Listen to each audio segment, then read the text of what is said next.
Hi Ashok, இன்றைக்கி டே 9. இன்றைக்கி திரும்பவும் இது பண்ணுறதுல ரொம்ப சந்தோஷம். இன்றைக்கி டே 8 நம்ம கம்ப்ளீட் பண்ணிவிட்டு டே 9 ஸ்டார்ட் பண்ணியிருக்கோம். இப்போ டைம் என்னென்னா ஒரு 7 o'clock இருக்கும். இன்றைக்கி டியூஸ்டே நினைக்கிறேன். இன்றைக்கி செவ்வாய்க்கிழமை. இன்றைக்கி டே 9. இன்றைக்கி நம்ம 8 டேவை ரொம்ப 8 டேவை கம்ப்ளீட் பண்ணிவிட்டு இந்த 9th டேவை ஸ்டார்ட் பண்ணுறோம். ஸோ ரொம்ப ஹாப்பி. இன்றைக்கி என்ன சொல்கிறதுனா, இன்றைக்கி ப்ராக்டிக்கலாக ஒரு விஷயத்தை ஷேர் பண்ணலாம்.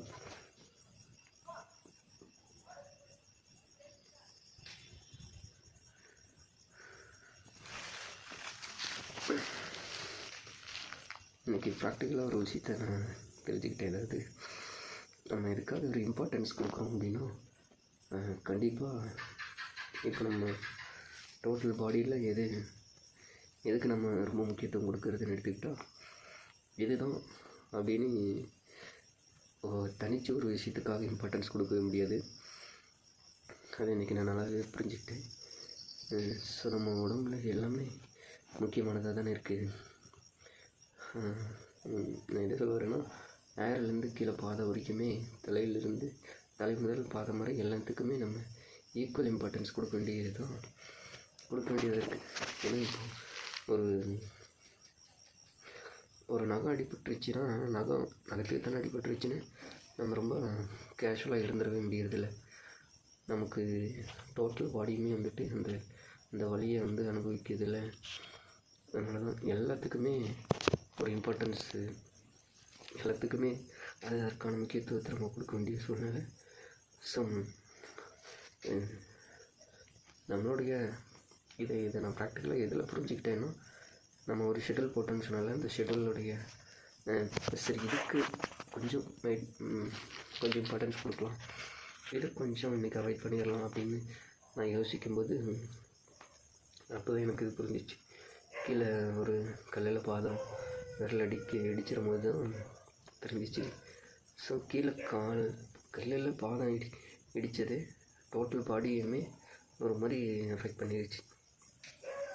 டோட்டல் பாடியுமே வந்துட்டு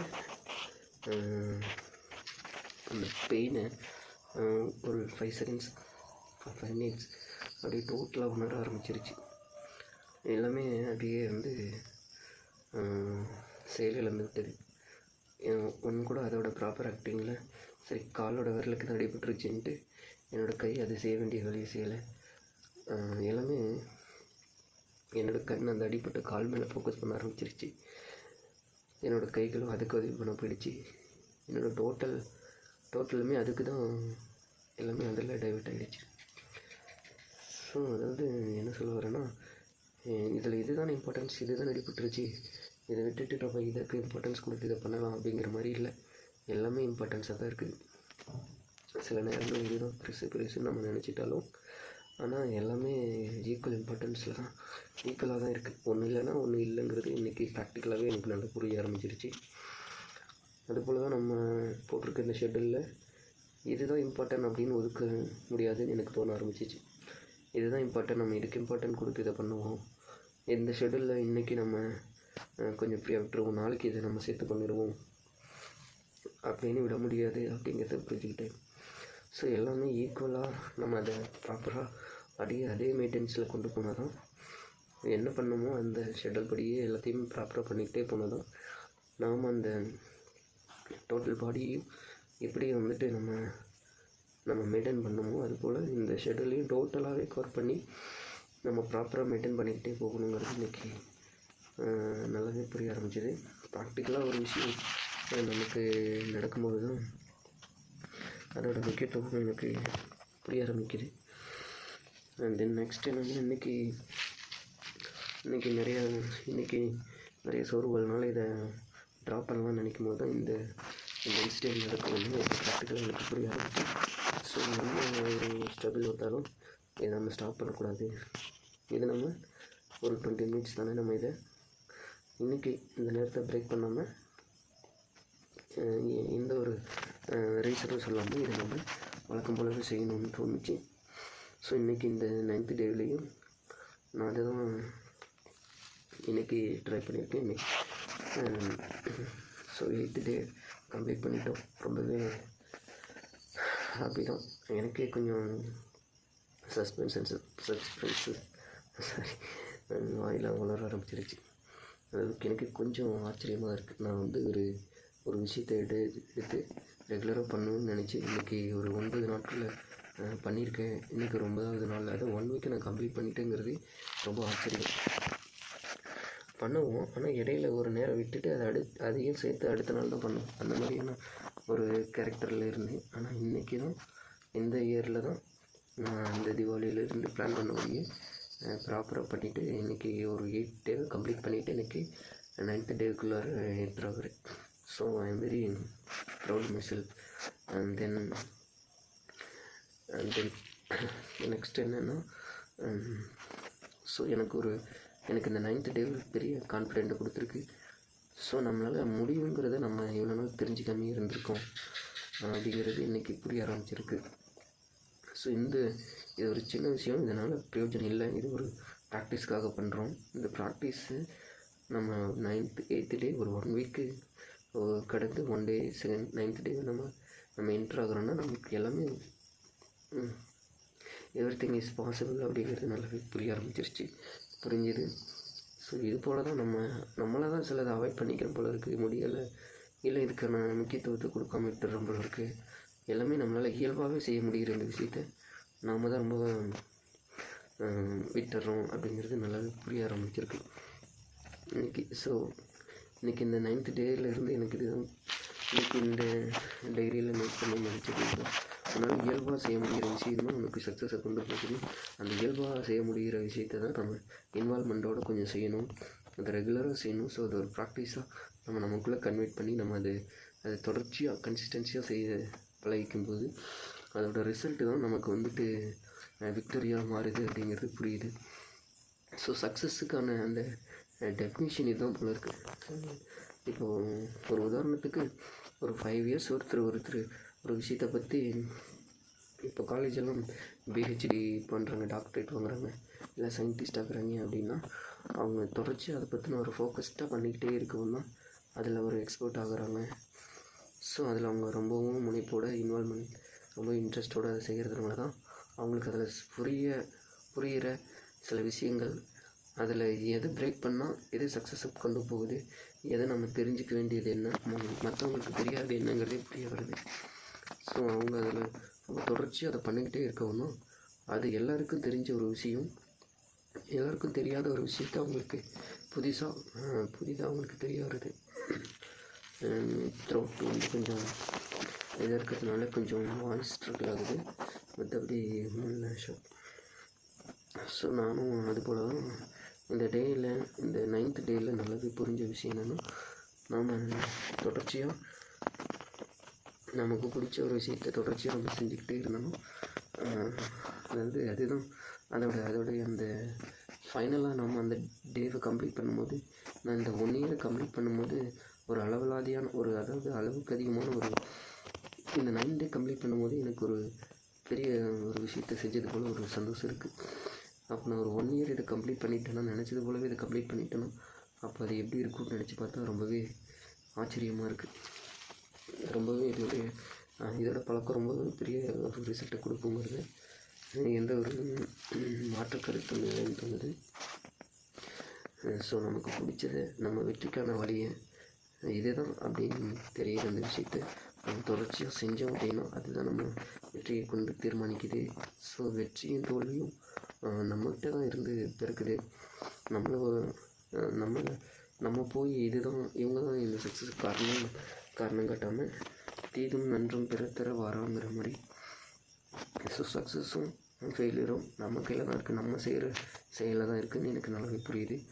அதுக்கு நம்ம செய்ய வேண்டிய ஒவ்வொரு விஷயத்தையும் ரொம்ப ப்ராப்பராக மெயின்டைன் பண்ணாவே போதும். அதை ரெகுலராக ஒரு 10 days ப்ராக்டிஸ் பண்ணிவிட்டு ரெகுலர் பண்ணிவிட்டு பிறகு அது தொடர்ச்சியாக நம்ம அதை செஞ்சுக்கிட்டே இருந்தோம்னா அதோட ரிசல்ட் ஃபைனலாக நமக்கு ஒரு வெற்றிக்குள்ளே கொண்டு போகுது அப்படிங்கிறது எனக்கு தெரியுது. ஸோ இது எனக்கு புரிய ஆரம்பித்ததுக்கப்புறம் நான் இன்றைக்கி கூட ஒரு 10 மினிட்ஸ் ஒதுக்கி என்னோடய ஃபாஸ்ட் ஹேண்ட் ரைட்டிங்க்கு ப்ராக்டிஸ் பண்ணிவிட்டேன். ஸோ இன்றைக்கி என்னோடய ஃபஸ்ட் டேயில் இந்த ப்ராக்டிஸை ஸ்டார்ட் பண்ணுறேன். இன்றைக்கி நான் கவுண்ட் பண்ணல, பட் ஒரு ஷோ மெத்தட் ரைட்டிங் ப்ராக்டிஸ்ன்னு சொல்லிட்டு இன்றைக்கி ட்ரை பண்ணேன். ஸோ இன்றைக்கி தான் ஃபஸ்ட் டே. இன்றைக்கி ரொம்ப நாளைக்கு வந்துட்டு ஒரு 5 மினிட்ஸில் எத்தனை வேர்டு என்னால் ரைட்டிங் பண்ண முடியுதுன்னு நான் நாளைக்கு அதை நான் சொல்கிறேன். இந்த ப்ராக்டிஸ் இன்றைக்கி தான் ஸ்டார்ட் பண்ணியிருக்கேன். எனக்கு கொஞ்சம் ஸ்லோவாக தான் எழுந்து வரும், எழுத்துக்களும் கொஞ்சம் முன்னதாக இருக்கும். அதனால் இந்த இந்த ரூல்டு நோட்லாம் இருக்குல்ல, அதெல்லாம் கொஞ்சம் ப்ராக்டிஸ் பண்ணலாம்னு இருக்கேன். அது போக இன்றைக்கி இந்த விஷயம் ப்ராக்டிக்கலாக புரிய ஆரம்பித்ததுனால நான் இன்றைக்கி ஃபஸ்ட் டேவாக இதை ஸ்டார்ட் பண்ணியிருக்கேன். அந்த ஹேண்ட் ரைட்டிங்க்காக, ஃபாஸ்ட் ஹேண்ட் ரைட்டிங்க்காக கொஞ்சம் ப்ராக்டிஸுக்கு ஸ்டார்ட் ஆகியிருக்கேன்.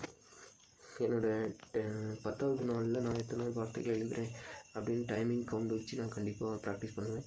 நான் தொடர்ச்சியாக பண்ணும்போது அது எனக்கு எக்ஸாம்ஸில் மெயின்ஸில் இருந்து எனக்கு கொஞ்சம் உதவியாக இருக்கும்.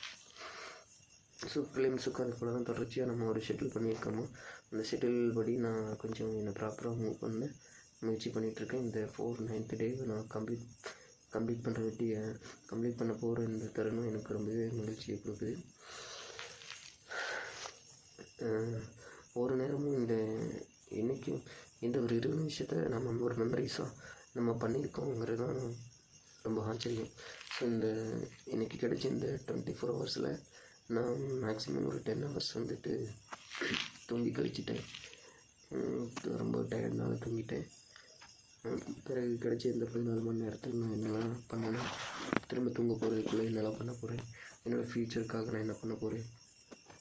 ஃப்யூச்சர்னால் இது யாரும் என்னை ஃபோர்ஸ் பண்ண போகிறதில்ல. இது பண்ணலாம், இது ஒரு சக்ஸஸ்ஃபுல் லைஃபுக்காக என்னோடய சேஃப்டிக்கு தானே, இதை நான் பண்ணுறது. நம்ம யாருக்காகவோ, அதாவது நம்ம வந்துட்டு இன்றைக்கி நமக்காக பண்ணுறது, நாளைக்கு ஒரு சமூகத்தோட பிரச்சனையை நம்ம ஈஸியாக ஹேண்டில் பண்ண முடியும். நம்மளோட பிரச்சனையை நம்ம முன் வந்து நம்ம ப்ராப்பராக செய்ய முடிஞ்சிச்சுன்னா தான் நாளைக்கு சமுதாயத்தில் ஒரு பிரச்சனைனா அதை ப்ராப்பராக முன் வந்து நம்மளால் ஈஸியாக ஹேண்டில் பண்ண முடியும். ஸோ முக்கியமாக நம்ம இன்றைக்கி ப்ராக்டிக்கலாக நான் தெரிஞ்சுக்கிட்டது, நம்ம உடல்நிலையை சரியாக பராமரிக்கணும். ஸோ அது போக நம்மளோட சக்ஸஸ்க்கு என்ன வேணுமோ அது ப்ராப்பராக ஒவ்வொரு நாளும் அந்த ஆர்டரை மாற்றாமல், ஆர்டரில் கொஞ்சம் என்ன பண்ணியிருக்கலாம், ஆனால் கன்சிஸ்டன்சியாக அதை நம்ம தொடர்ச்சியாக பண்ணிக்கிட்டே இருந்தால் தான் அது நமக்குள்ளே ஒரு நம்பிக்கையை கொண்டு வரும்போது புரியுது. அதனால தான் இன்றைக்கி இந்த 90 டே நிறைய ப்ராக்டிக்கலாக நிறைய விஷயங்கள் புரிய ஆரம்பிச்சிச்சு. நான் அதை என்னோடய லைஃப்பில் ஃபுல்லாக அப்ளை பண்ணலான்னு இருக்கேன். அப்ளை பண்ணி என்னோடய ரிசல்ட்டு நெக்ஸ்ட்டு தீபாவளிக்குள்ளார இது எனக்கு இந்த முயற்சி என்னை எங்கே கொண்டு போயிட்டுச்சு, இந்த தொடர்ச்சி அடுத்த தீபாவளி ஜஸ்ட்டு ஒரு 300 நாள் தானே, ஒரு 365 நாள், ஒரு 1 இயர் தானே. இந்த ஒரு 365 நாள் நம்மளுடைய லைஃப்பில் நம்ம கொடுக்கலன்னா அப்புறம் லைஃப் லாங் நம்ம கஷ்டப்படுறதா தான் இருக்கும். ஸோ ஒரு 1 இயர் நம்ம ஒரு விஷயத்தை தொடர்ச்சியாக பண்ணிவிட்டு, நம்ம ஒரு ஷெட்யூலை ப்ராப்பராக ஃபாலோ பண்ணிவிட்டு, ஒரு 1 இயர்க்கு அப்புறம் நம்ம ரிசல்ட் என்ன அப்படின்னு எதிர்பார்த்து இதனுடைய ரிசல்ட்டை நம்ம மற்றவங்களுக்கு சொல்லும்போது கண்டிப்பாக இதை ஃபாலோ பண்ணவங்க நிறைய பேர் இருக்காங்க. நிறைய பேர் ஃபாலோ பண்ணி சக்ஸஸ் அடைஞ்சவங்க இருக்காங்க. அவங்களோட பல இன்டர்வியூஸ்லாம் கேட்டுருக்கேன். ஸோ அவங்களுக்கு அது ரொம்பவே சுலபம். இயல்பாகவே அவங்களுக்கு சில விஷயங்களை ப்ராக்டிக்கலாக ஃபாலோ பண்ண முடியும். ஆனால் எனக்கு வந்துட்டு சில விஷயங்களை ப்ராக்டிக்கலாக தொடர்ச்சியாக சில விஷயங்களை நான் செஞ்சதில்லை. இது எனக்கு புது அனுபவம் தான். இதனுடைய புது முயற்சி தான் ரொம்ப நாளைக்கு. அதனால் இது எனக்கு புதுசாக இருக்கிறதுனால இதை நான் ட்ரை பண்ணுறேன். ஓகே, இந்த 9th டே நான் ஓரளவுக்கு கம்ப்ளீட் பண்ணிட்டேன்னு நினைக்கிறேன். நாளைக்கு போயிட்டு இன்னும் கொஞ்சம் ஃப்ரெஷ்ஷப் ஆகணும்.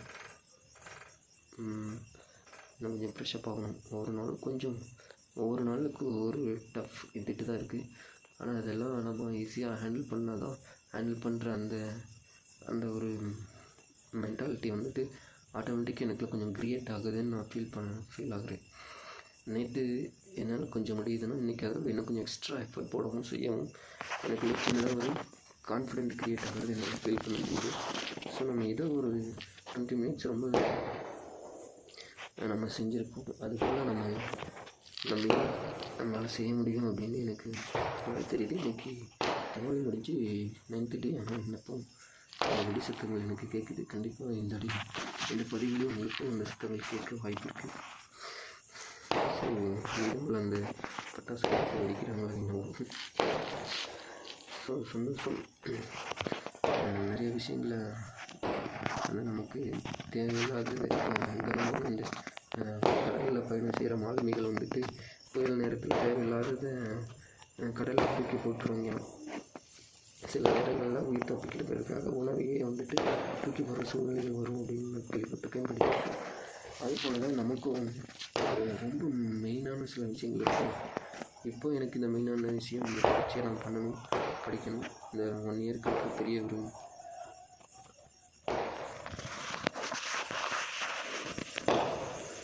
ரிசல்ட்டை பார்க்கணுங்கிறது தானே. அதனால் இந்த 1 இயரில் நான் கொஞ்சம் என் முயற்சி பண்ணி எனக்கானதை நான் சரியாக செஞ்சுக்கிட்டேன்னா இந்த 1 இயருக்கு பிறகு என்னோடய நிலையிலிருந்து இந்த 1 இயர் நான் எனக்காக செலவு பண்ணிவிட்டு 1 இயருக்கு அப்புறம் எனக்கு கிடைக்க போகிற வெற்றியை எடுத்துகிட்டு போய் மற்றவங்களுக்காக என்னோடய இந்த இன்வெஸ்ட்மெண்ட் எடுத்து மற்றவங்களுடைய நன்மைக்காகவும் மற்றவங்களுடைய காரியங்களுக்காகவும் நான் ரொம்ப சுலபமாக செலவழிக்க இந்த 1 year practice, consistency, hard work எனக்கு உதவி பண்ணணும்னு நான் நம்புகிறேன். ஸோ இந்த ஜேர்னியில் அசோக் கூட சேர்ந்து பயணிக்கிறது எனக்கு ரொம்ப சந்தோஷம். ஸோ அசோக் நம்ம இந்த 9th டேவை இன்றைக்கி ஃபுல் கம்ப்ளீட் பண்ணிட்டோம். இன்றைக்கி ஓரளவுக்கு எந்த பிரேக் இல்லாமல் ரொம்ப சுலபமாக போயிடுச்சு. ஸோ நாளைக்கு சந்திக்கலாம் அசோக். பாய். நாளைக்கு நம்மளுடைய நிகழ்வுகளில் நம்ம கற்றுக்கிறப்போ அதை நம்ம பதிவு பண்ணுவோம். உனக்கு சொல்கிறேன். பாய் அசோக். பாய்.